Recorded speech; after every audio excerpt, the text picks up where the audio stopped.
Former Treasurer Josh Frydenberg has called on Prime Minister Anthony Albanese to classify the recent firebomb attack on the Israel Synagogue in Melbourne as an act of terrorism. During a heartfelt and impassioned speech, Frydenberg criticised the government's handling of rising anti-Semitism across Australia, urging decisive action to protect the Jewish community. The attack, which occurred at approximately 4 a.m. on Friday, left 2 individuals injured when an accelerant was reportedly thrown into the synagogue while worshippers were present. Victoria Police are investigating the incident as a targeted attack. The blaze caused extensive damage to the synagogue, destroying 2 of its 3 buildings and shattering windows. Images from the scene showed firefighters working to extinguish the fire as large steel barriers were erected around the structure.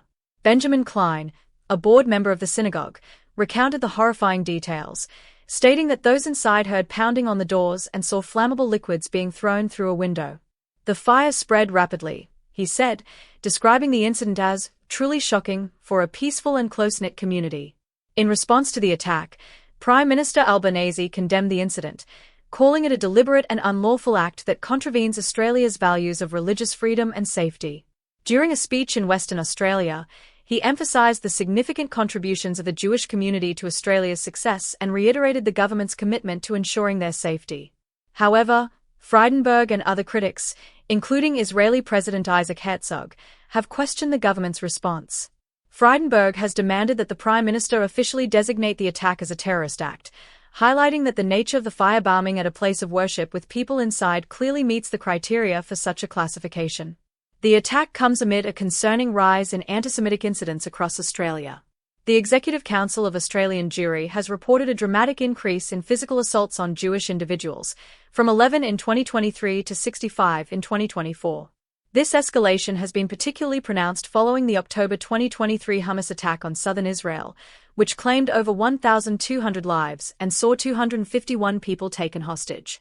Frydenberg has called for the establishment of a national police task force to address anti-Semitism and a judicial inquiry into potential biases within Australia's educational institutions.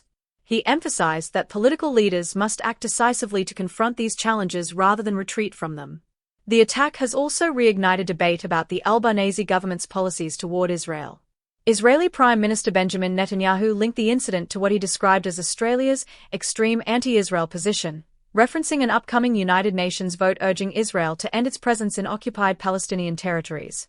Opposition leader Peter Dutton echoed these sentiments, criticising the Albanese government's approach.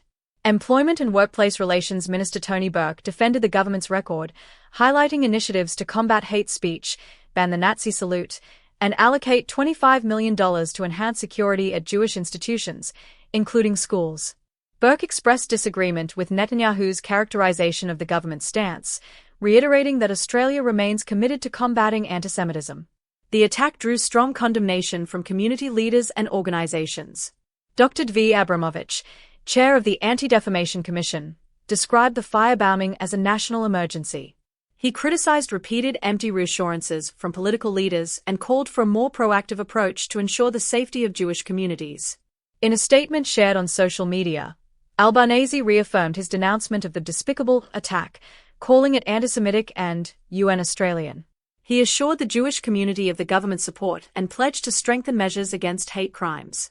The incident also prompted public confrontations, with Jewish community members accusing Victoria Premier Jacinta Allen of losing control of the state during her visit to the synagogue.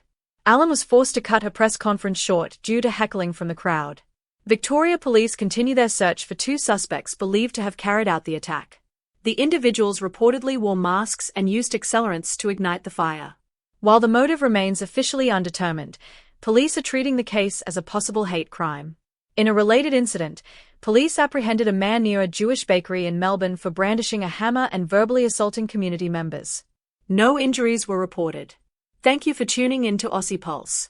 Please subscribe, like, and share to stay updated on the latest news shaping Australia. Until next time, take care and stay informed.